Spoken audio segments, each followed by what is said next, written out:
introduce to everyone, Faith Roska.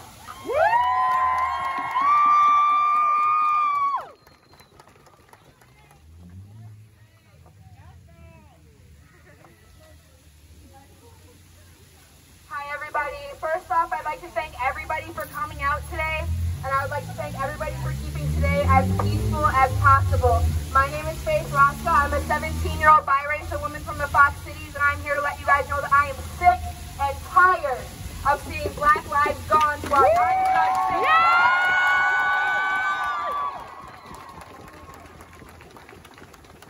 With that being said, today is a peaceful protest, but I think with that in mind, we need to keep in mind that we cannot be denouncing our brothers and sisters across the country who are not doing this in a peaceful way. We had peaceful protests, and we were ignored.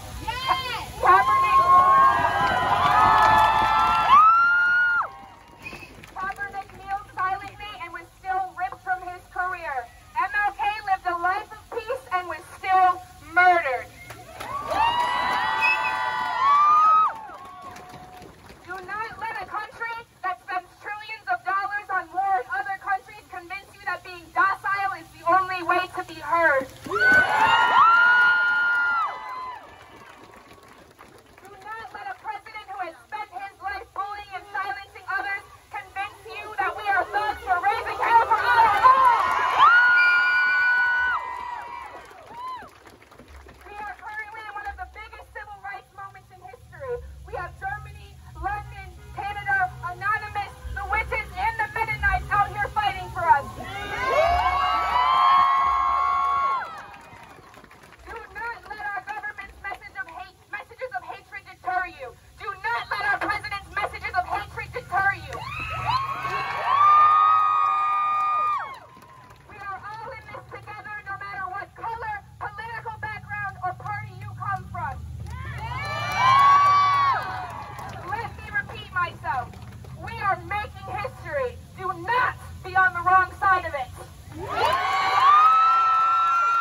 Institutionalized racism in America.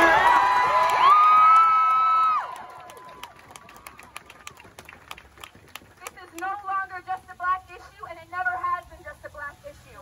You do not need to be black to be outraged. You do not need to be black to be angry. You do not need to be black to be distraught. This is a time where we all need to come together and support one another. You need to be watching out for your neighbors, your co-workers, your friends, and your families. We are nothing if not a collective force working to keep each other safe from not only the police brutality that we are coming face to face with every day, but the riots, looting, and death and chaos happening from coast to coast right now.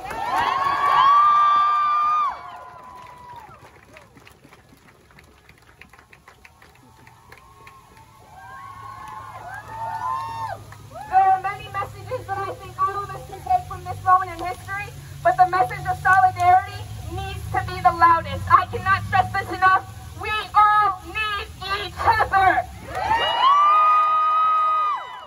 You do not need to be black to be outraged. You do not need to be black to be on these streets with us. You do not need to be black to hold white friends accountable. You do not need to be black to know that once Black Lives Matter, all lives will matter. If I hear one more person come back to me with all lives matter, I think I will lose my mind. No one is here to debate today whether or not all lives matter. We are here because our justice system has made it clear that Black lives don't. Over and over again.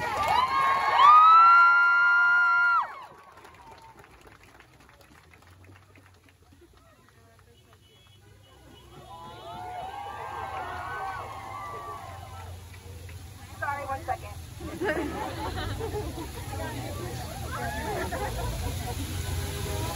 If you can watch the news right now and not feel any type of way, you are part of the problem.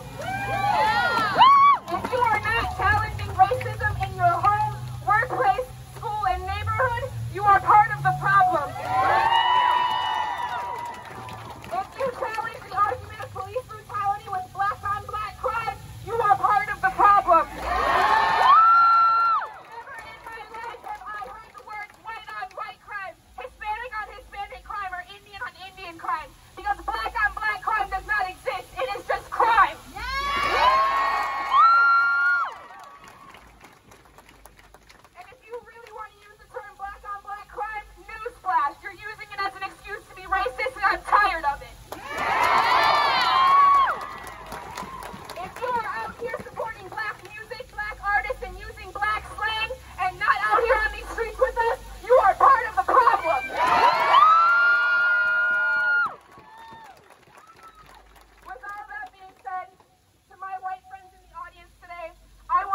him know that you do not need to be black to be angry. You do not need to know someone personally affected by racism or police brutality to be angry. In the words of Elie Wiesel, we must take sides. Neutrality helps the oppressor, never the victim. Silence encourages the tormentor and never the tormented. Sometimes we must interfere. When human lives are endangered, when human dignity is in jeopardy, national borders and sensitivities become irrelevant. Wherever men and women are persecuted because of their race, religion, or political views, that place must, at the moment, become the center of the universe.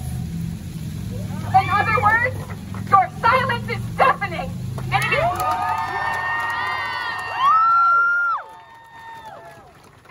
never a victimless crime. Every time a cry from the black community falls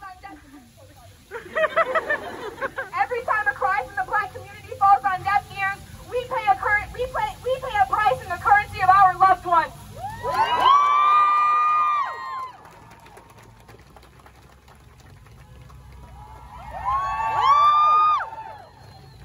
Trayvon Martin was walking home with iced tea and Skittles when he was shot by George Zimmerman.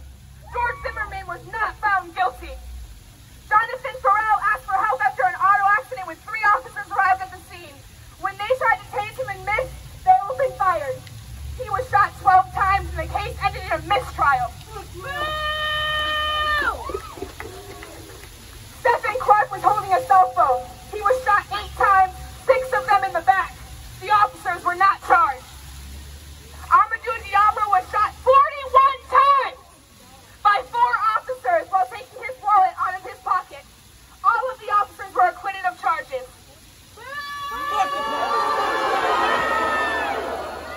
Tamir Rice was shot by a police officer while playing with a toy gun.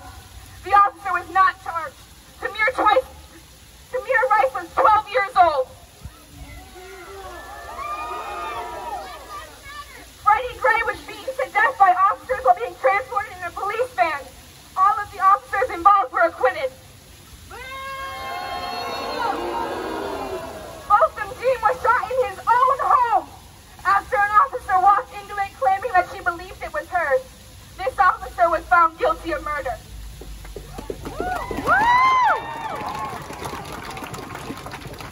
Oscar Grant was handcuffed and face down when an officer fatally shot him in the back. This officer was found guilty of involuntary manslaughter. And do not let me stutter when I say there is nothing involuntary about shooting a man in the back.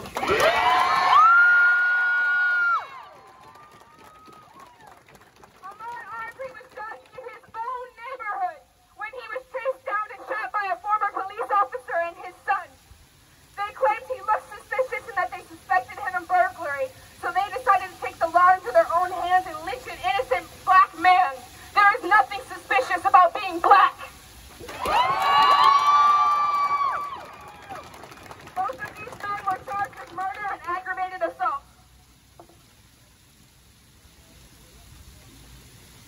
Eric Garner repeated the words, "I can't breathe," 11 times while he was being held down by police officers almost 6 years ago. 11 times! He was not let go until he lost consciousness and his unconscious body laid on the ground for 7 minutes while he waited for an ambulance. He died an hour later. The officer in question was not charged and was not fired until 5 years after the fact. George Floyd was accused of forgery. While one officer watched, an officer sat on his legs while another one sat on his arms, while another one kneeled on his neck for 8 minutes and 46 seconds. He said, "I can't breathe. They're going to kill me." I will not be saying the name of the man who killed George Floyd today because I do not believe he deserves any more notoriety than he has already.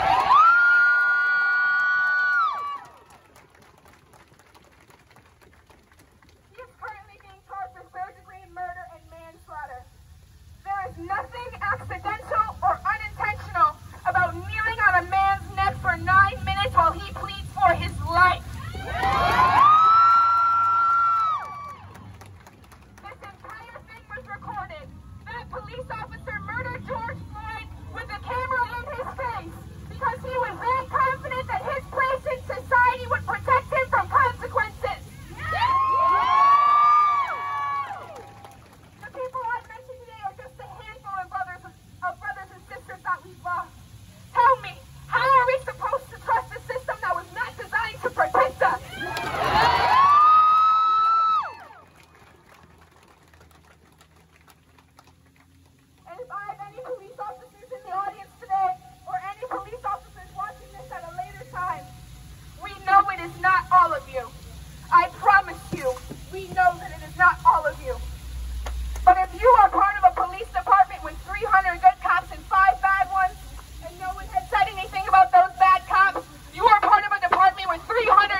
integrity or the public trust.